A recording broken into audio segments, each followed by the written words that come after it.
Baca adalah hadis yang ke-11. Temanya al-wara'u wa tarkus syubh, yaitu wara' dan meninggalkan perkara syubhat. Pada hadis yang ke-10 kita membahas tentang doa dan makan yang halal.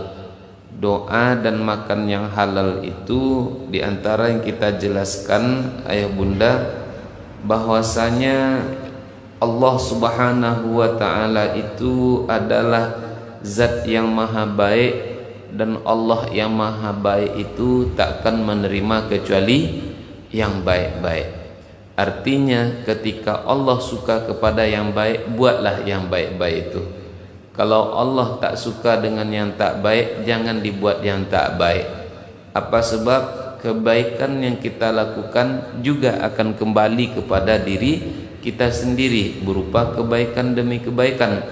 Tapi kalau yang tak baik yang kita lakukan, yang buruk yang kita kerjakan, maka setiap keburukan pun akan kembali kepada diri kita. Sebagaimana ayah bunda kita semua hafal dengan ayat Al-Quran yang mengatakan, faman ya'mal misqala dzarratin khairan yarah wa man ya'mal misqala dzarratin syarran yarah. Sekecil apapun kebaikan yang kita lakukan, itu akan kita tetap dapat melihat dan merasakan buah dari kebaikan yang kita lakukan.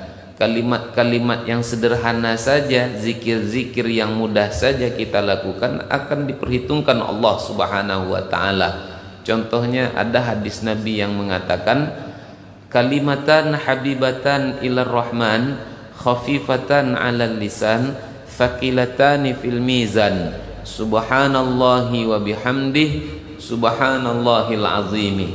Ada dua kalimat yang sangat disukai oleh Allah. Dua kalimat itu begitu mudah untuk diucapkan, tapi begitu dapat memberatkan timbangan kebaikan seorang insan. Apa dianya kalimat yang disukai oleh Allah, mudah diucapkan, memberatkan timbangan? Subhanallahi wa bihamdih subhanallahil azimi. Nampaknya sepele, nampaknya kecil, tapi nilainya begitu besar di sisi Allah subhanahu wa ta'ala. Maka yang sepele itu tetap dibalas oleh Allah kelak di yaumil qiyamah. Bagaimana dengan perkara yang buruk, dengan perkara yang tidak baik, juga akan diperlihatkan, akan Allah tampakkan akibatnya di yaumil qiyamah. Maka contohnya ayah bunda yang dimuliakan Allah, orang yang tak cebok saja itu cukup mendatangkan siksa baginya di dalam kuburnya, apalagi kalau dia kemudian tak mandi wajib, tak bersunat dan lain-lain sebagainya. Tak cebok saja itu cukup mendatangkan siksa, apalagi kemudian dia tak mandi wajib, apakah lagi kalau dia sempat berbuat zalim kepada orang lain. Zalim terhadap diri sendiri itu mendatangkan siksa, apalagi zalim terhadap hak-hak orang lain. Lalu kemudian hadis yang ke-10 itu juga berakhir tentang kisah yang disebutkan oleh Nabi tentang seseorang yang menempuh perjalanan yang jauh. Di tengah perjalanan kemudian dia berdoa kepada Allah subhanahu wa ta'ala, ya Rabbi, ya Rabbi, ya Allah, minta ini ya Allah, minta itu ya Allah.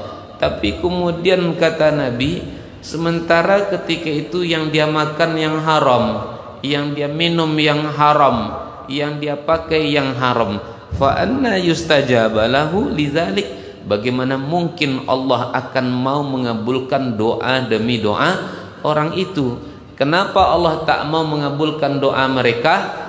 Yang dia makan, yang dia minum, yang dia pakai, dan dia dikenyangkan dengan segala sesuatu yang haram. Maka di antara poin terpenting yang kita sampaikan ayah bunda, doa kita akan berpengaruh terhadap apa yang kita makan, yang kita pakai, yang kita minum. Maka kalaulah yang haram itu dapat menyebabkan doa kita tak dikabulkan oleh Allah, sementara kata Nabi doa itu adalah muh, otak dari ibadah kita, maka kalau doa tak diterima Allah karena kita masih mengkonsumsi yang haram, maka jangan harap sholat kita pun akan diterima, jangan harap haji kita akan diterima, jangan harap sedekah kita akan diterima. Maknanya, seluas apapun amal soleh yang kita lakukan, setinggi langit pun kebaikan yang kita lakukan, tapi selagi kita masih mengkonsumsi yang haram, itu semua tiada nilainya di hadapan Allah Ta'ala. Semuanya akan menjadi hampa, sampah, tiada berguna.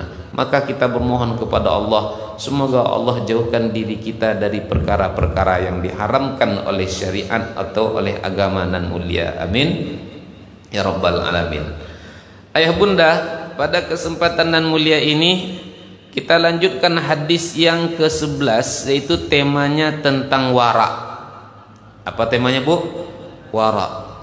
Wara itu artinya, ayah bunda, wara artinya menjauhkan diri dari perbuatan-perbuatan dosa, menjauhkan, menjaga diri dari perbuatan dosa, dan juga menghindarkan diri, menghindari perbuatan-perbuatan syubhat.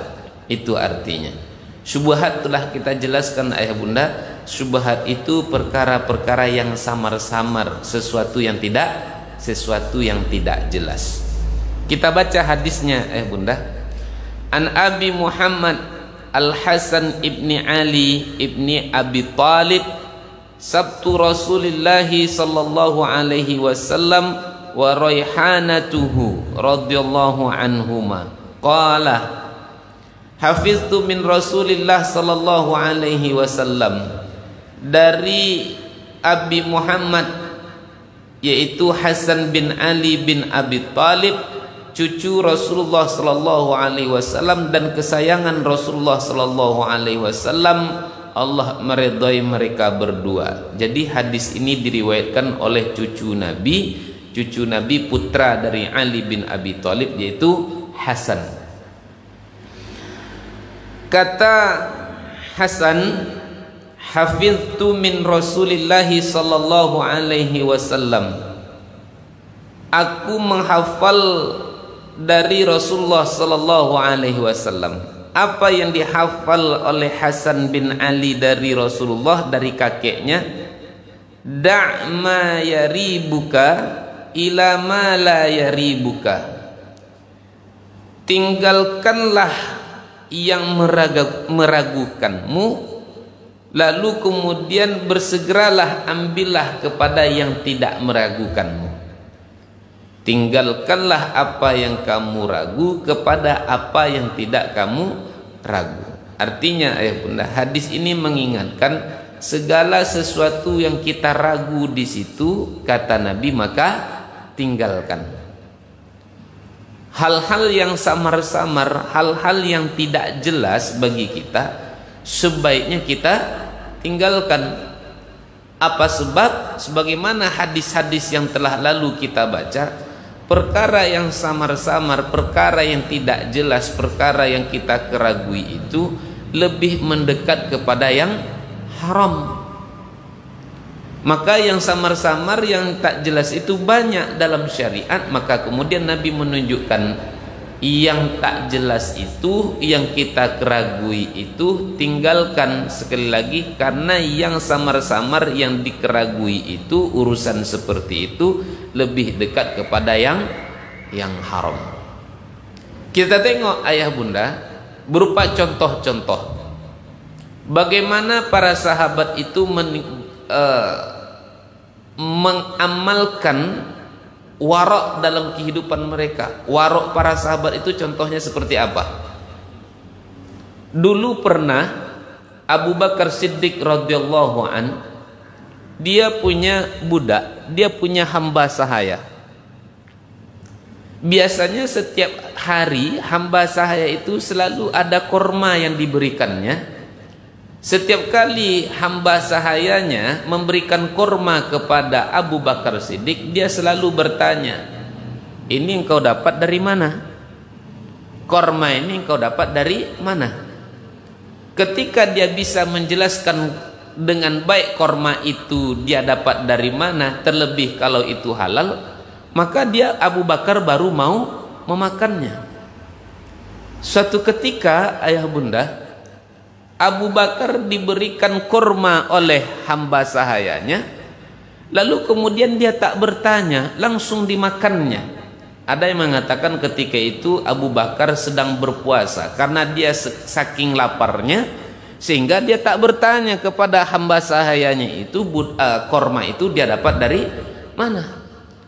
Setelah dimakan kurma itu oleh Abu Bakar Siddiq radhiyallahu an, tiba-tiba budaknya bertanya, "Tuan, ya, biasanya Tuan, setiap kali saya memberikan korma kepada Tuan, Tuan selalu bertanya, ini korma didapat dari mana? Sekarang tumben Tuan tak menanyakan korma ini saya dapat dari mana?" Kaget Abu Bakar Siddiq radhiyallahu anhu. Oh iya ya. Akhirnya Abu Bakar bertanya, emangnya korma ini engkau dapat dari mana? Berceritalah budaknya ini, "Tuan, aku dulu dukun Tuan. Aku dulu dukun. Jadi aku senantiasa setelah maksudnya mungkin setelah ada orang yang pergi datang kepadaku, lalu kemudian aku berikan, kata orang Minangnya, si tawa si dinginnya, obatnya telah aku mantrakan, aku biasanya selalu mendapatkan upah dari perdukunanku itu. Lalu satu ketika, wahai Tuan, ketika aku selesai dari praktek perdukunanku itu, orang itu tak memberikan upah kepada aku. Dia tangguhkan upahnya, bisa jadi dia dalam keadaan tak berpunya ketika itu.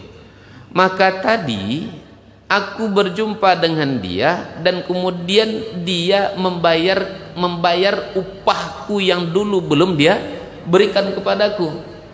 Maka ini adalah hasil dari kurma ini yang aku berikan kepada engkau wahai Tuan, hasil dari perdukunan aku dulu." Maka kemudian Abu Bakar setelah mendengarkan penjelasan dari hamba sahayanya itu, ayah bunda, dicongkelnya mulutnya sampai dia mau muntah-muntah.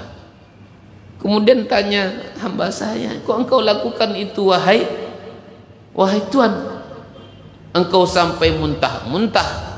Lalu dipertegas oleh Abu Bakar Siddiq radhiyallahu an, "Bahkan sampai nanti aku mati akan aku usahakan supaya aku bisa mencongkelnya. Bahkan matiku, nyawaku jadi taruhannya, akan aku berusaha supaya yang telah masuk ini bisa keluar lagi dari mulutku, dari perutku." Tengok ayah bunda, begitu sahabat menjaga dirinya dari segala sesuatu yang syubhat, dari segala sesuatu yang tidak jelas, apalagi dari yang haram. Kadang-kadang ayah bunda, karena lemahnya iman kita jangankan yang syubhat, yang haram pun kadang-kadang kita hantam juga dalam kehidupan kita. Tak takut sedikit pun dengan yang haram. Yang haram saja tak takut, apalagi yang syubhat. Mana contohnya ayah bunda dalam kehidupan nyata kita? Semua kita barangkali tanpa terkecuali tahu kita dengan riba. Boleh atau tak boleh riba ayah bunda? Tak boleh. Halal atau haram hukumnya riba? Haram. Semua kita tahu. Tapi entah mengapa kok kita tak takut-takut untuk mempraktekkan riba dalam kehidupan kita. Padahal jelas ayat Al-Quran mengatakan, wa ahallallahu al-bai'a wa harramar riba. Allah menghalalkan jual beli, kemudian Allah mengharamkan riba. Dalam banyak ayat ataupun dalam banyak hadis pun kita sudah membaca. Contohnya satu hadis yang sering barangkali ayah bunda mendengarkan, Nabi bersabda, "Ar-riba salasa wa sab'una abwab." Riba ada 73 tingkatan dosanya kata Nabi. Aisaruha, seringan-ringan dosa bagi para pelaku riba, ayankihar rajulu ummahu, sama dengan seorang lelaki yang berzina dengan ibu kandungnya. Kalau perempuan sama dengan seorang perempuan yang berzina dengan ayah kandungnya. 73 lebih kurang tingkatan dosa riba, seringan-ringan dosa riba dari yang 73 itu sama dengan seorang lelaki yang berzina dengan ibu kandungnya. Tak takut-takut kita, ayah bunda. Jangankan berzina seorang anak dengan ayah dengan ibunya, berzina saja lelaki biasa dengan wanita biasa, bujang dengan perawan, itu sudah termasuk dalam kategori kabair, dosa-dosa besar. Berzina seorang wanita biasa dengan lelaki biasa itu kabair, dosa-dosa besar. Sekarang dia berzina dengan ayah dengan ibunya, akankah itu lebih ringan lagi dosanya? Tentu tidak. Tidak usah kita bayangkan azab yang berat, azab yang ringan saja kita tak mampu. Inna ahwana ahlin nari azaban yaumal qiyamah la rajulun tudha'u fi akhmasi qadamaihi jumratun yughla minha dimamuhu. Seringan-ringan azab bagi seorang hamba di hari kiamat kelak akan ditaruh bara api yang amat sangat kecil di telapak kakinya. Apa akibatnya? Melelehlah otaknya dibuatnya. Tak takut orang makan riba, padahal riba itu haram. Sebelumnya kita jelaskan, yang haram itu akan menyebabkan doa kita, amal ibadah kita sirna, sampah, tiada nilainya di hadapan Allah subhanahu wa ta'ala. Maka ayah bunda, hadis ini mudah-mudahan menjadi pelajaran bagi kita. Ayo kita berusaha meninggalkan yang haram. Ayo kita berusaha sekuat tenaga kita untuk meninggalkan yang syubhat. Jaga diri kita dari hal-hal seperti itu. Nah, ini hadis yang ke-11. Hadisnya pendek ayah bunda. Kita langsung masuk kepada hadis yang ke-12. Hadis yang ke-12 temanya tarku ma la ya'nika. Tinggalkan apa yang tiada berguna. Sesuatu yang tak penting itu jangan dilakukan. Itu judulnya ayah bunda. Kita baca hadisnya. An Abi Hurairah radhiyallahu anhu, dari Abu Hurairah Allah meridhoinya, qala, dia berkata, qala Rasulullah sallallahu alaihi wasallam, Nabi Muhammad sallallahu alaihi wasallam bersabda, min husni islamil mar'i tarkuhu ma la ya'nihi. Di antara yang menjadi tanda-tanda baiknya keislaman seorang insan, yaitu ketika dia mampu meninggalkan hal yang tak berguna baginya. Ciri-ciri orang baik itu ayah bunda, dia mampu menjauhi, menghindari sesuatu yang tidak berguna, hal-hal yang tak bermanfaat. Itu ciri orang yang baik. Mana contohnya hal-hal yang tak baik ayah bunda? Saya catat ada lebih kurang 15 hal-hal yang tak baik. Di antaranya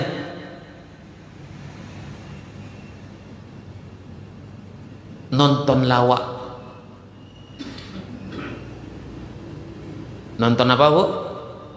Nonton lawak. Sampai-sampai awak pun tertawa terpingkal-pingkal dibuatnya. Maka kemudian Nabi telah katakan ketawa itu dapat mematikan hati. Menonton, menengok acara-acara yang tak bermanfaat, nengok berjoget. Sekarang ini kan macam-macam joget di TV itu saya tengok. Ada goyang sesar, ada goyang gergaji, ada goyang iti, ada goyang dumang, macam-macam namanya. Itu ditengok oleh orang hari ini. Menonton yang tak berguna, acara-acara talk show yang tidak menambah energi keimanan, tapi justru acara-acara yang merusak nilai-nilai keimanan.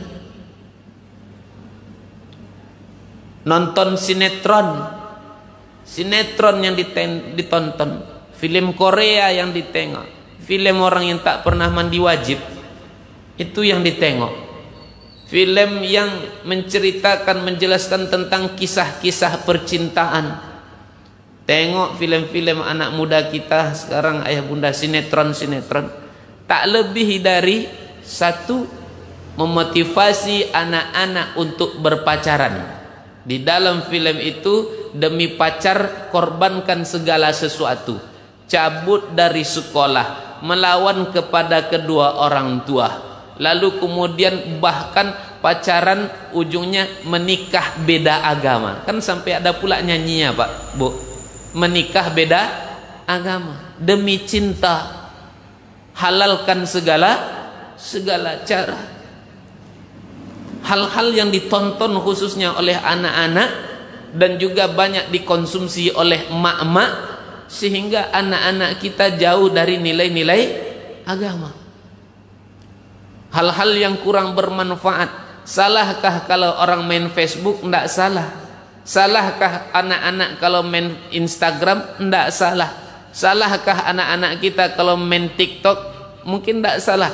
Tapi yang salah itu ayah bunda, ketika media-media sosial itu disalahgunakan, tidak dimanfaatkan pada tempatnya. Beribu maaf ayah bunda. Ayah bunda pernah tak cek anak gadis kita, anak laki-laki kita chattingnya dengan siapa saja? Pernah dicek tak tuh ayah bunda? Alhamdulillah enggak. Ayah bunda pernah cek enggak dengan siapa saja anak saya video callnya? Pernah dicek? Enggak. Pernah tak ayah tengok Facebook anak saya, isinya apa saja yang dia upload di Facebooknya? Pernah tak kita tengok TikTok anak kita, kontennya apa saja? Hari ini ayah bunda, upaya untuk merusak anak-anak kita sangat luar biasa. Sangat luar biasa. Orang-orang yang sudah mengaji, tahu Al-Quran, tahu hadis, yang sudah hafal Al-Quran, tahu banyak hadis, masih bisa rusak. Apalagi yang tak kenal dengan Al-Quran, tak tahu dengan hadis, tak mengerti dengan fikih, tentu akan lebih parah lagi. Ayah bunda, tadi saya katakan, pernah tak tengok anak itu chattingnya dengan siapa, video callnya yang sampai jam 3 dini hari itu dengan siapa saja? Ingat ayah bunda, ku anfusakum wa ahlikum naro, jagalah dirimu dan keluargamu dari siksa api neraka. Ada kemarin salah seorang pendiri salah satu sekolah yang bukan lumayan terkenal di Sumatera Barat ayah bunda, karena dia banyak bergaul dengan anak-anak, dia banyak bergaul dengan dunia pendidikan. Dari beliau saya dapat informasi, katanya sekarang itu ayah bunda ada namanya, maaf